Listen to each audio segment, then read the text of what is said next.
Hello दोस्तों, thumbnail देखकर तो समझ ही गए होंगे कि आज हम संजय लीला भंसाली की वेब सीरीज हीरा मंडी का रिव्यू करेंगे। शुरू करें इससे पहले हमें सपोर्ट करने के लिए हमारा चैनल सब्सक्राइब कर लें और बेल आइकन को भी प्रेस कर लें, जिससे हमारे आने वाले वीडियो की अपडेट आप तक सबसे पहले पहुंचती रहे। पहले हम जान लेते हैं वेब सीरीज हीरा मंडी आपको देखना चाहिए कि नहीं, और क्या यह फिल्म पूरे परिवार के साथ बैठकर देख सकते हैं। इसी तरह इस फिल्म से कई सारी जानकारियां मिलती है जिसे हम आखिरी में डिस्कस करेंगे। वेब सीरीज हीरा मंडी संजय लीला भंसाली की मास्टरपीस फिल्म है, आपको जरूर देखना चाहिए। इस वेब सीरीज को वह फैमिली एक साथ बैठकर देख सकते हैं जो इतिहास में रुचि रखते हैं और अदाकारी को अदाकारी की ही तरह देखते हैं, सच नहीं मानते। पहले कहानी की बात कर लेते हैं। फिल्म के शुरुआत में ही बता दिया जाता है कि यह पूरी फिल्म काल्पनिक है, किसी रियल स्टोरी पर बेस्ड नहीं है। कहानी की शुरुआत होती है हीरा मंडी की तत्कालीन समय से 25 साल पहले से, जब हीरा मंडी की जागीर की दो मुख्य दावेदार होती है, रेहाना यानी सोनाक्षी सिन्हा और मल्लिका जान यानी मनीषा कोइराला।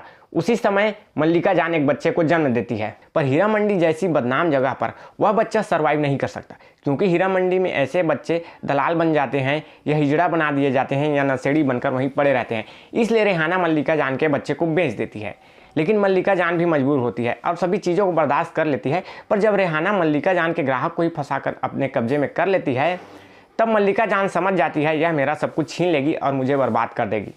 मल्लिका जान रेहाना को तकिया से गला दबाकर मार डालती है और उसके ऊपर शक न जाए बोलकर उसे फांसी पर लटकाकर खुदकुशी करार दे देती और सारे हीरा मंडी की मालकिन बन बैठती है। लेकिन 18 साल बाद रेहाना की बेटी आती है फरीदन यानी सोनाक्षी सिन्हा, और फरीदन अपने अम्मी की खून का बदला मल्लिका जान से लेना चाहती है। वहीं मल्लिका जान की भी एक बेटी होती है आलमजेब, जिसका कैरेक्टर प्ले किया है शर्मीन सेहगल ने, जिसे मल्लिका हुजूर बनाना चाहती है। और उसकी शुरुआत वह आलमजेब की नथ उतरवाकर यानी किसी नवाब से आलमजेब की वर्जिनिटी लूज करवाकर शुरुआत करना चाहती है।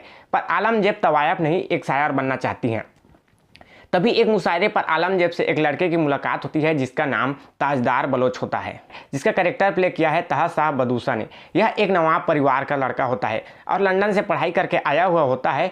वह समझ चुका होता है कि अंग्रेजों ने हमें नवाबों को आवाज़ न उठाने के लिए यह सब सुख सुविधाएं दी है, इसलिए ताजदार एक क्रांतिकारी बनने का फैसला लेता है।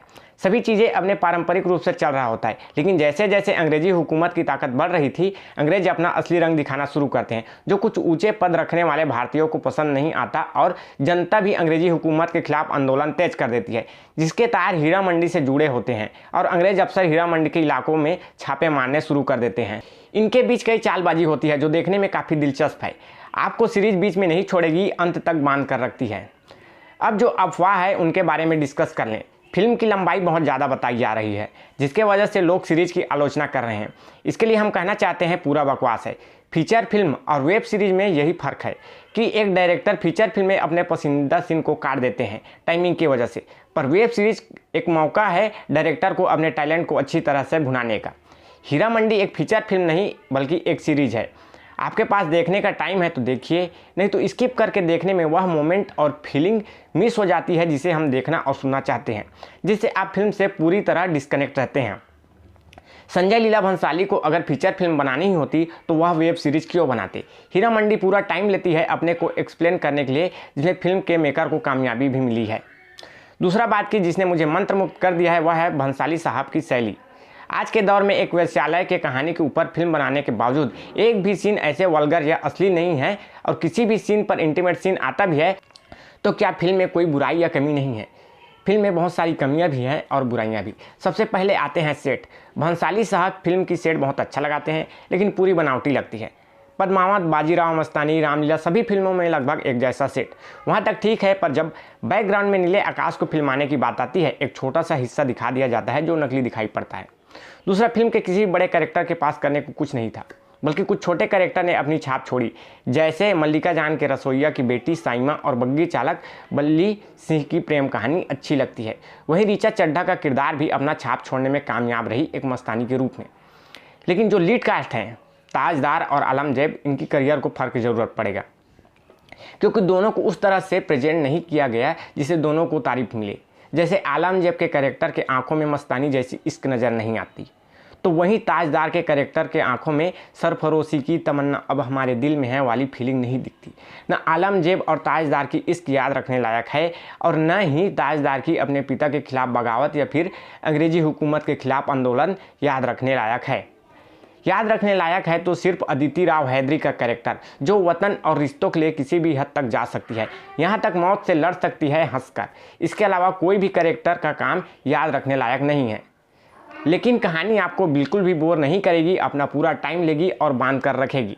तो लास्ट पॉइंट जो नोटिस करने लायक है, फिल्म की कहानी भले ही फिक्शनल हो पर यह बात तो सत्य है, लाहौर, हीरा मंडी, अंग्रेजी हुकूमत, नवाब, यह हमारे साथ गुजरी है। सीरीज में एक बात अच्छे समझ में आती है कि भारत को दो चीज़ों ने गुलाम बनाया था। पहला अनुबंध, संधि या कहे कॉन्ट्रैक्ट, और दूसरा नवाबियत। अंग्रेज़ों ने बादशाहों के परिवारों को इसलिए मान्यता दी नवाबियत की कि आप अंग्रेजी हुकूमत के वफादार रहकर अपने अवाम को भी हमारी वफादार बनाएं। चूँकि ज़मींदार अवाम को फंसाकर उनके ज़मीन को कब्जा कर लेते थे या भारी भरकम टैक्स लगा देते थे, अवाम अपने बच्चों की शादी, इलाज, गुजर बसर के लिए ज़मींदारों के सहारे ही रहते थे। जमींदार अवाम का संधि और नवाबों की अंग्रेज़ों की संधि ने ही गुलाम बनाया। और जब भी आंदोलन की खबर पड़ती, अंग्रेज़ सीधा नवाबों से मदद लेते। यही नहीं, अंग्रेज़ जब तक भारत में रहे बगावत से डरते रहे, नहीं तो 2 लाख सैनिक 30 करोड़ अवाम पर राज कर पाते। गुलाम हमारे राजा महाराजा जमींदार नवाबों की अय्यासियों ने हमें बनाया। इस तरह के पॉइंट को नोटिस किए बगैर, क्योंकि फिल्म लंबी थी तकरीबन 8 घंटे की, देखने का टाइम नहीं मिला, एनालिसिस करने का वक्त नहीं मिला, ऐसा बोलना एक समीक्षक को शोभा नहीं देता। फिल्म या सीरीज 8 घंटे की हो या 20 घंटे की, आपका काम ही है फिल्म देखना। इसके लिए आप टाइमिंग को दोष नहीं दे सकते। लोग बिना देखे बिना समझे जल्दबाजी में आधा अधूरा देखकर रिव्यू बना डालते हैं। आप एक समीक्षक है, आपको फिल्म के मेकर और स्टोरी राइटर के दिमाग को पढ़ना होता है कि कहानी क्या बताना चाहती है और क्या दिखाया जा रहा है। इन सभी बातों को समझकर ही रिव्यू करना चाहिए। खैर, वेब सीरीज हीरा मंडी आपको निराश नहीं करेगी, आपको ज़रूर देखना चाहिए। आज के लिए इतना ही। वंदे मातरम, जय हिंद।